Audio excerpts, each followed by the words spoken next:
नमस्कार, मैं हूं संदीप ग्रोवर। स्वागत है मनी 9 के prime time show money time में, जहां हम लेकर आते हैं आपके लिए पर्सनल फाइनेंस, बिजनेस, कॉर्पोरेट और पॉलिसी से जुड़ी खबरें जो डालती हैं आपकी जेब और जिंदगी पर असर। तो चलिए शुरू करते हैं फटाफट आज की खबरों का सिलसिला। त्योहार से पहले सरकार ने 75 लाख परिवारों को तोहफा दिया है। केंद्रीय मंत्रिमंडल ने प्रधानमंत्री उज्ज्वला योजना के तहत 75 लाख नए गैस कनेक्शन देने को मंजूरी दी है। उज्ज्वला योजना के तहत वित्त वर्ष 2025-26 तक 3 वर्षों में 75 लाख नए रसोई गैस कनेक्शन दिए जाएंगे। सरकार उज्ज्वला योजना के लाभार्थियों को पहले से ही 14.2 किलो के गैस सिलेंडर पर 200 रुपये की सब्सिडी दे रही है। उन्हें यह लाभ साल भर में अधिकतम 12 बार मिलेगा। प्रधानमंत्री उज्ज्वला योजना की शुरुआत मई 2016 में हुई थी।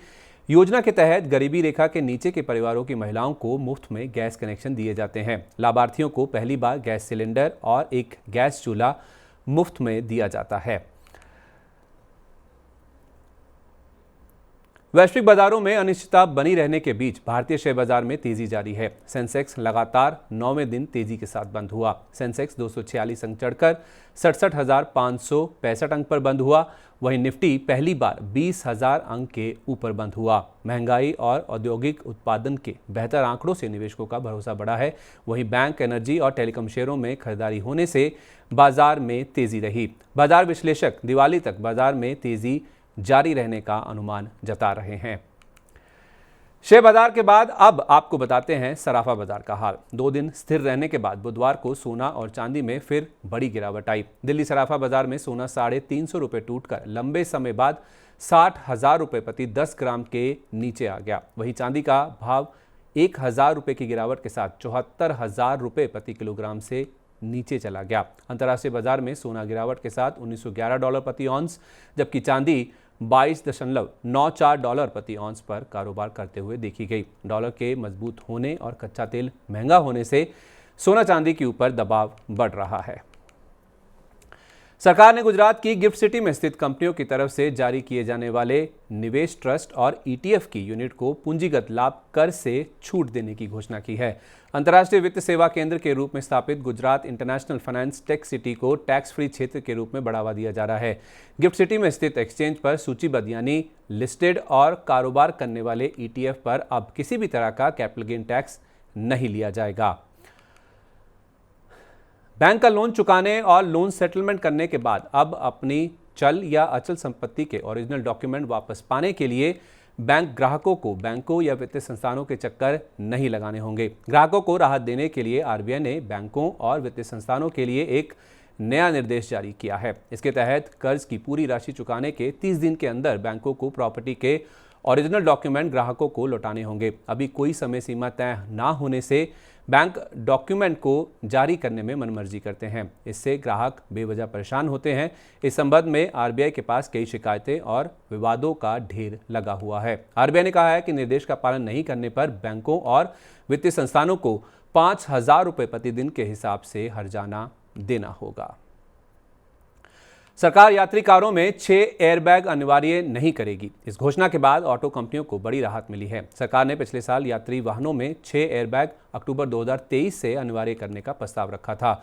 ये सुरक्षात्मक कदम सड़क दुर्घटनाओं में होने वाली मौतों का आंकड़ा कम करने के लिए उठाया गया था। वाहन कंपनियां इसे अनिवार्य करने के पक्ष में नहीं थी। उनका कहना है कि 6 एयरबैग को अनिवार्य करने से खासकर छोटी कारों की लागत बढ़ जाएगी। कारों की अगली दोनों सीट के लिए एयरबैग को 1 अप्रैल 2021 से अनिवार्य किया जा चुका है।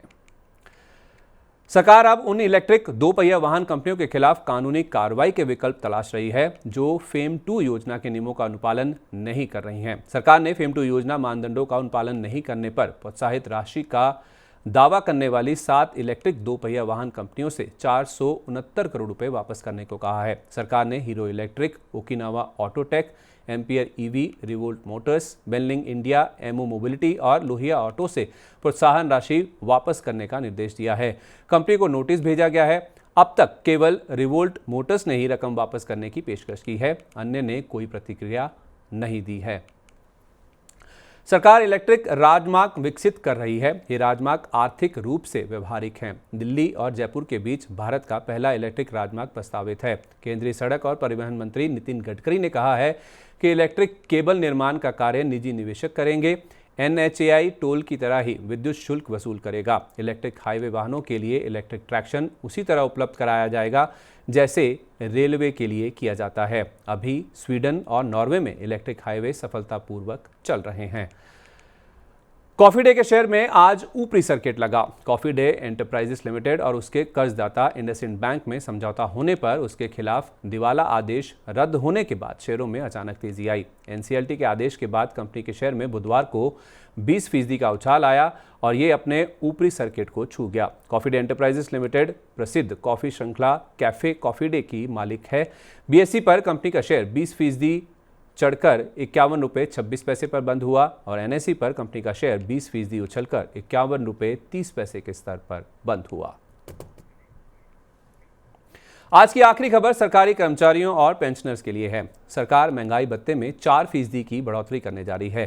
सितंबर अंत में होने वाली कैबिनेट बैठक में यह प्रस्ताव रखा जा सकता है। दुर्गा पूजा से पहले 1 करोड़ से ज्यादा कर्मचारियों और पेंशन भोगियों के लिए महंगाई भत्ता बढ़ाने का ऐलान हो सकता है। अभी केंद्रीय कर्मचारियों और पेंशन भोगियों को 42% की दर से महंगाई भत्ता और महंगाई राहत दिया जा रहा है। इससे पहले मार्च 2023 में महंगाई भत्ता बढ़ाकर 42% किया गया था।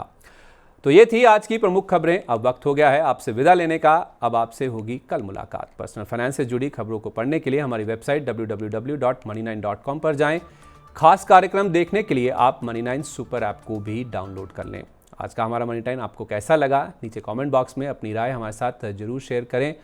अब मुझे दीजिए इजाजत। नमस्कार, शुभ रात्रि।